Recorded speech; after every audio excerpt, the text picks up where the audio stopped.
Friends, hi, namaskar, and welcome. In our journey today, we have now reached the 1950s. This sixth decade of the century is quite interesting because in this decade, the world finally comes out of the effects of the Second World War.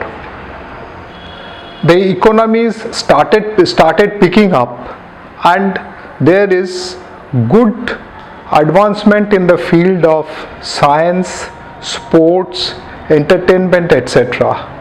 Also, this decade sees a big boom in population increase, and the world as such is in peace. Of course, there are certain conflicts which actually were very serious, but they are not many.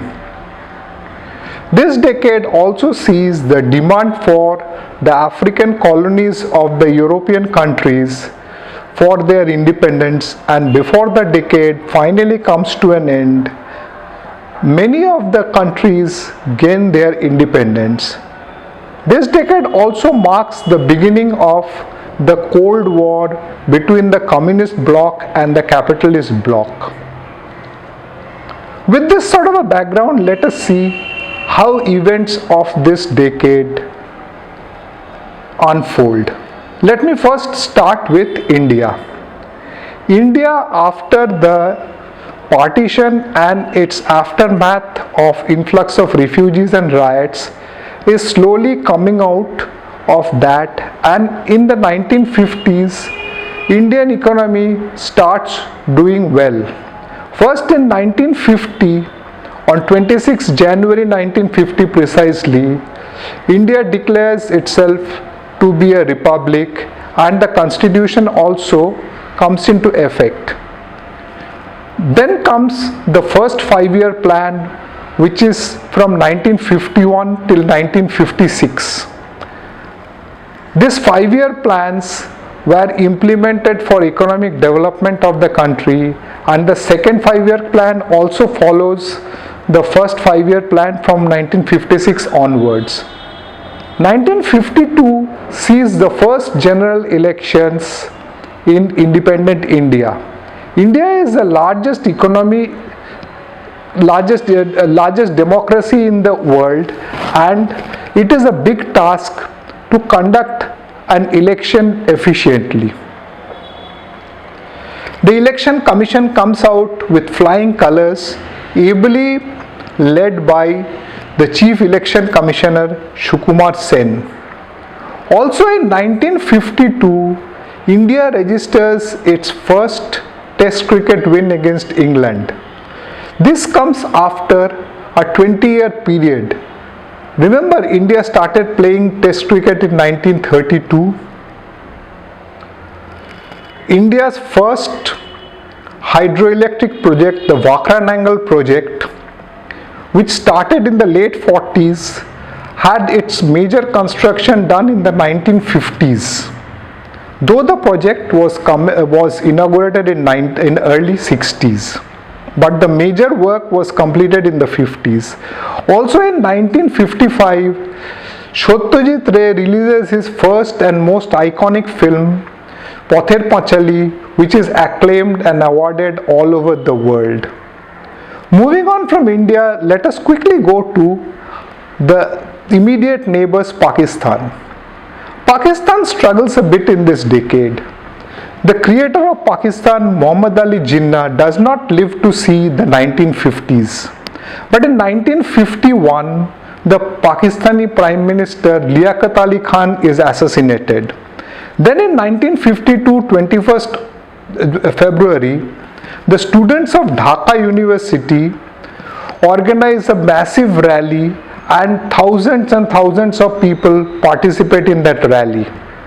The main purpose of the rally is to demand that Bangla be recognized as an official language.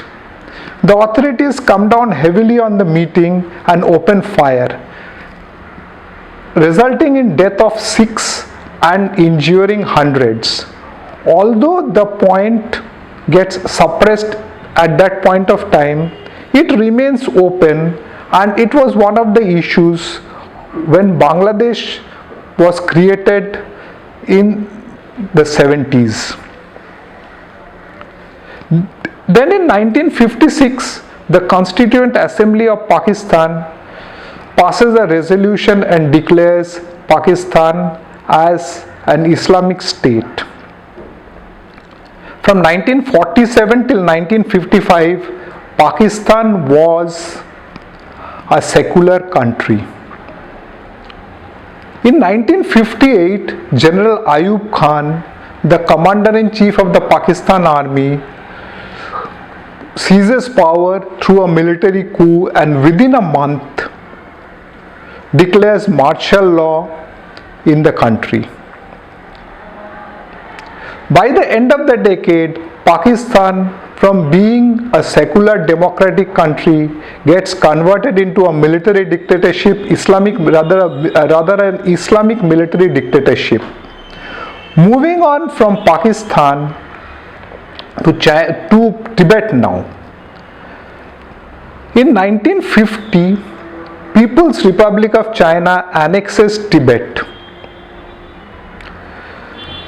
The People's Republic of China terms it as a peaceful liberation of the Tibetan people. This happens while the world, including the United Nations, just looks on.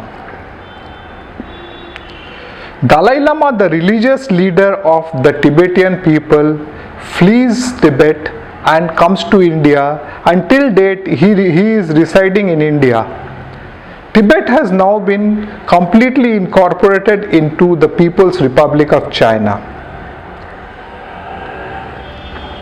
Elsewhere, in 1953, Tenzing Norgay and Sir Edmund Hillary become the first two persons to reach the summit of Mount Everest, the highest peak in the world. In 1959, Sri Lankan President S.W. Bandaranaike is assassinated by a robe-clad Buddhist monk. This is a part of the ethnic conflicts in Sri Lanka which haunted the country for several decades afterwards. Moving on now from Asia to Europe. The European countries in the 1950s is distinctly divided into two blocks. The eastern part is the communist bloc following the Russian lead and has its own military pact called the Warsaw Pact, while the Western European countries are capitalist and pro-America, and they also have their military treaty, the NATO. Rebuilding of Europe is taking place with the aid of Marshall Plan of the United States of America. West Germany under the leadership of Chancellor Konrad Adenauer is doing well, and before the decade comes to an end, the economy of West Germany starts booming. In 1957, in a treaty signed in Rome, the European Common Market is established. This is a predecessor or forerunner of today's European Union. In 1957, the Russians create history by launching the first ever satellite into space. The name of the satellite is Sputnik 1. This starts the race for the space, and within 4 months, USA also sends its satellite to space. In 1958, the Soccer World Cup is held in Sweden. A 17-year-old Brazilian breaks out into the football arena and lights up the tournament. His name is Edson Arantes do Nascimento, who went on to become arguably the best football player of the world and is known to us all by the name Pele.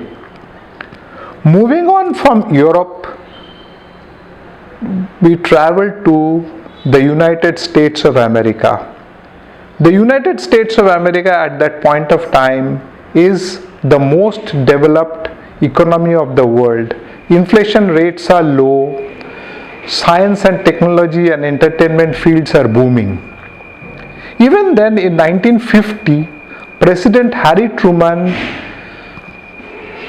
is having an assassination attempt on him, in which Harry Truman escapes unhurt, but two of the Secret Service agents die. One of the assassins is also gunned down. In the mid 1950s, rock and roll becomes popular first in the United States and then all across the world. The icon of rockabilly is none other than Elvis Presley, the young star of rock and roll. Also in this decade, Marlon Brando, the future actor of Godfather, establishes himself as one of the major stars of Hollywood. All in all, a very good decade for the Americans. As the decade nears its conclusion, there is great demand from the African colonies for independence. The African colonies are mainly of the European countries, and before the decade comes to an end, many gain their freedom, including Ghana and Nigeria. While the decade closes, others await their independence. As the decade draws to an end, I shall also be closing today's program, and before leaving, I shall be putting up the what if question to you all. What if Pakistan had not become an Islamic state and there was no military dictatorship in the 1950s? What would have been the relationship between India and Pakistan today? Please ponder. See you all next week with the story of the conflicts of the 50s. Till then, namaste. Bye.